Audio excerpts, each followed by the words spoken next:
Hola, buenas noches. En esta ocasión les vamos a hablar sobre la ingeniería económica de Degarmo, de la 12ª edición.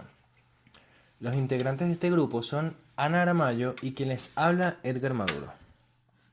A continuación les voy a hacer una breve introducción. ¿Qué es la ingeniería económica? La ingeniería económica conlleva la evaluación sistemática de los resultados económicos de las soluciones sugeridas a cuestiones de ingeniería para que puedan aprobarse en lo económico. Las resoluciones de los problemas deben impulsar un balance positivo del rendimiento a largo plazo en relación con los costos a largo plazo y también deben promover el bienestar y la conservación de una organización. Construir un cuerpo de técnicas e ideas creativas y renovadoras. Permitir la fidelidad y la comprobación de los resultados que se esperan y llevar una idea hasta las últimas consecuencias en fines de un buen rendimiento. Mientras tanto, la ingeniería económica es la rama que calcula las unidades monetarias, las determinaciones que los ingenieros toman y aconsejan a su labor para lograr que una empresa sea altamente rentable y competitiva en el mercado económico. Capítulo 1. Fundamentos de la ingeniería económica. Orígenes de la ingeniería económica. El desarrollo de la metodología de la ingeniería económica es relativamente reciente. Existe un aspecto que diferencia la ingeniería que se practica en la actualidad a la del pasado.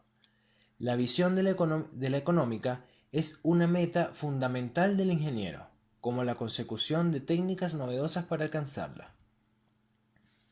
La utilización del conocimiento científico y de ingeniería para nuestro beneficio se logra mediante el diseño de objetos que utilizamos, como máquinas, estructuras, productos y servicios. La ingeniería económica es la parte que mide en unidades monetarias las decisiones que el ingeniero toma o recomienda en su trabajo para lograr que una empresa sea rentable y ocupe lugar altamente competitivo en el mercado. El desarrollo de la metodología de ingeniería económica que actualmente se utiliza es casi todo el trabajo de ingeniería. Es relativamente reciente. Esto no significa que a lo largo de la historia los costos se pasaran por alto en forma habitual en las decisiones de la ingeniería. ¿Cuáles son los principios de la ingeniería económica? El desarrollo, estudio y aplicación de cualquier disciplina debe comenzar con sus fundamentos. Los autores definen los fundamentos de la ingeniería económica como un conjunto de principios o conceptos básicos que ofrecen una doctrina comprensiva para el desarrollo de la metodología. Principio 1. Desarrollar las alternativas. Desarrollar y definir las alternativas para una evaluación detallada es importante a causa del impacto que eso tiene en la calidad de la decisión. La creatividad e innovación son esenciales en el proceso, donde una alternativa en una situación de toma de decisiones es no realizar cambio alguno en la operación en curso o en el conjunto de decisiones presentes. Principio 2. Centrarse en las diferencias. Si todos los resultados posibles de las alternativas factibles fueran exactamente los mismos, no habría ninguna base o necesidad para compararlas. Sería indiferente elegir entre las alternativas y podría tomarse una decisión con una elección al azar. Es evidente que solo las diferencias en los resultados futuros de las alternativas son importantes. Los resultados comunes a todas las alternativas deben ignorarse en la comparación y decisión. Principio 3. Utilizar un punto de vista consistente. Es normal que se utilice la perspectiva de quien tome la decisión con frecuencia. Es la de los propietarios de la empresa. Sin embargo, es importante que primero se defina el punto de vista para la decisión en particular y después se use consistentemente en la descripción, análisis y comparación de las alternativas. Los resultados futuros de las alternativas económicos o de otro tipo deben desarrollarse en forma consistente a partir de un punto de vista definido. Principio 4. Usar una unidad de medida común.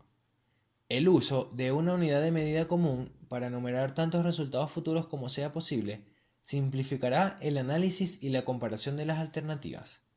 Es deseable lograr que sean mesurables. es decir, comparables directamente. Para las consecuencias económicas, una unidad monetaria como el dólar es la unidad de medida común. También debería buscarse traducir otros resultados a la unidad monetaria. Por supuesto, dicha traducción no será posible con algunos de los resultados, aunque el esfuerzo adicional que se haga para lograrlo mejorar la mesurabilidad y harán más sencillo el análisis y la comparación subsecuente. Principio 5. Tomar en cuenta todos los criterios relevantes. La selección de las alternativas preferidas requiere el uso de un criterio. El proceso de decisión debe considerar tanto los resultados numerados en la unidad monetaria como los que se expresan en alguna otra unidad de medida, o de modo explícito en forma descriptiva. En el análisis de ingeniería económica, el criterio principal se relaciona con los intereses financieros de largo plazo de los dueños, lo cual se basa en la suposición de que el capital disponible se asignará para proporcionar el máximo rendimiento monetario a sus propietarios. Principio 6. Hacer explícita la incertidumbre. Es el inherente al proyectar los resultados futuros de las alternativas y debe reconocerse en el análisis y comparación de estas. El análisis de las alternativas implica proyectar o estimar las consecuencias futuras asociadas con cada una de ellas. La magnitud y el impacto de los resultados futuros de cualquier curso de acción son inciertos, aun si la alternativa no implicará cambio alguno en las operaciones en curso. Es alta la probabilidad de que las estimaciones realizadas hoy de ciertos factores no se cumplan en realidad. Principio 7. Revisar las decisiones. La mejora del proceso de toma de decisiones surge de un proceso adaptativo. Hasta donde sea posible, los resultados de las alternativas seleccionadas que se proyectaron al inicio deben compararse después con los resultados reales que se hayan alcanzado. Un buen proceso de toma de decisiones puede desembocar en una decisión que tenga un resultado no deseado. Otras decisiones, aun cuando tenga un éxito relativo, tendrán resultados muy diferentes respecto de las estimaciones iniciales. El aprendizaje a partir de la experiencia y la adaptación con base en ella son procesos esenciales y distinguen una buena organización. Ingeniería económica y el proceso de diseño. Un estudio de ingeniería económica se realiza utilizando un procedimiento estructurado y diversas técnicas de modelado matemático.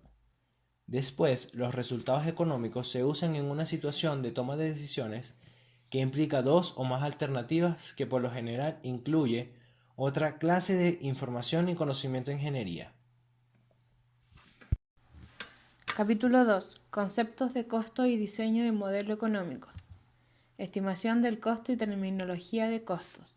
Es frecuente que la parte más difícil, costosa y prolongada de un estudio de ingeniería económica sea la estimación de costos, ingresos, vías útiles, valores residuales y otros datos relativos al diseño de las alternativas que se analizan.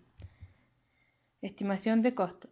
El término estimación de costos a menudo se utiliza para describir el proceso mediante el cual se pronostican las consecuencias presentes y futuras de los diseños de ingeniería.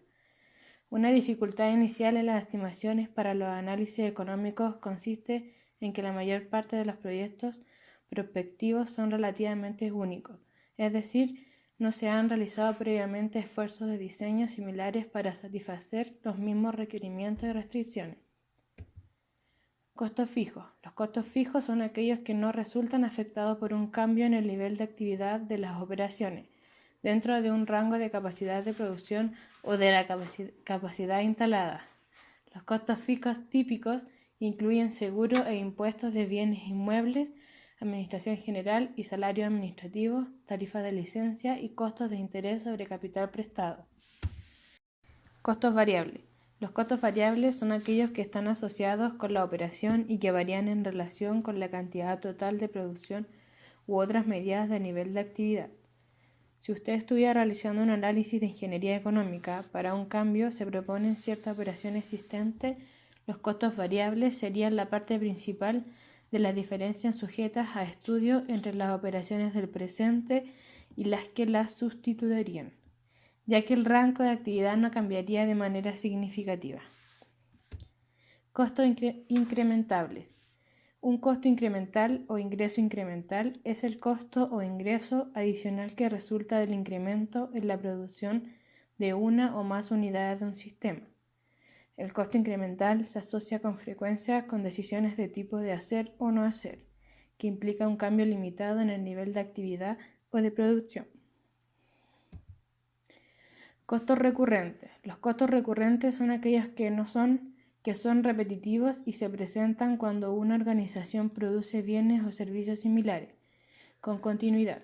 Los costos variables también son costos recurrentes, porque se repiten con cada unidad que se produce. Pero los costos recurrentes no se limitan a los costos variables. Un costo fijo que se pague sobre una base de repetición es un costo recurrente.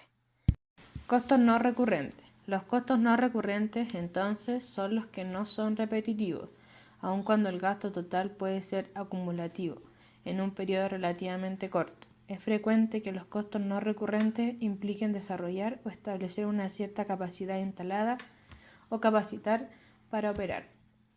Costos directos. Los costos directos son aquellos que pueden medirse en forma directa y razonable y asignarse a una actividad productiva o de trabajo específica.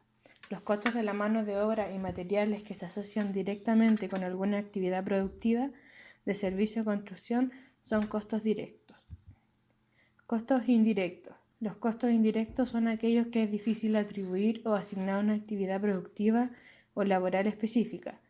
Dicho término se refiere por lo general a los tipos de costos cuya asignación directa a un producto específico requeriría demasiado trabajo. En este tenor son costos que se asignan por medio de una fórmula dada, tal como una proporción de las horas de trabajo directo, dólares del trabajo directo o dólares del material directo, que se aplican en las actividades laborales. Costos estándar. Los costos estándar son costos representativos por una unidad de producción que se establecen en forma previa de la producción real de un bien o servicio. Se obtienen a partir del conocimiento previo de las categorías de horas de trabajo, materiales y gastos generales, con sus costos unitarios establecidos. Puesto que los costos indirectos totales se asocian con un cierto nivel de producción, tomar esto en cuenta es una condición importante cuando se manejan datos de costos estándar. El entorno económico general. Existen diversos conceptos económicos generales que deben tomarse en cuenta en los estudios de ingeniería. A grandes rasgos, la economía trata de la interacción entre la gente y la riqueza, y la ingeniería se ocupa del uso efectivo, en términos de costo, del conocimiento científico para beneficiar a la humanidad. Capítulo 3. Relaciones, dinero, tiempo y sus equivalencias. ¿Por qué considerar el rendimiento del capital? El capital es la forma del dinero que se requiere para las personas, maquinarias, materiales, energía y otras cosas necesarias para la operación de una organización. Se clasifican en dos categorías básicas: el capital propio, que es el que se posee los individuos que intervienen su dinero o propiedades en un proyecto u operación de negocios con la esperanza de obtener una utilidad, y el capital de deuda, al que con frecuencia se llama capital prestado. Se obtiene de prestamistas, por ejemplo, mediante la firma de documentos para la inversión. A cambio, los prestamistas reciben un interés de los prestatarios. Existen razones fundamentales por las que el rendimiento del capital en forma de interés y utilidad es un ingrediente esencial de los estudios de ingeniería económica. En primer lugar, el interés y las utilidades son el pago de los proveedores del capital por abstenerse de disponer de este durante el tiempo que se utilice. El hecho de que el proveedor llegue a obtener un rendimiento del capital actual como un incentivo para acumular capital a través del ahorro, es decir, con la posposición del consumo inmediato, con el objetivo de crear riqueza futura. En segundo lugar, el interés y la utilidad constituyente los pagos por el riesgo que corre el inversionista a permitir que otra persona o organización utilice su capital. Orígenes del interés. Al igual que los impuestos, el interés ha existido desde los tiempos más antiguos que registra la historia humana. Los registros revelan su existencia en Babilonia. En el año 2000 a.C., en su forma más primitiva, el interés se pagaba en dinero por usar granos u otros bienes que se prestaban. También se pagaba en forma de semillas y otros artículos. Muchas de las prácticas actuales relacionadas con el interés provienen de las costumbres originales al prestar y devolver cereales y otros cultivos. La historia también revela que la idea del interés estaba tan arraigada que ya en el año 575 a.C. existía una firma de banqueros internacionales que tenía su casa matriz en Babilonia.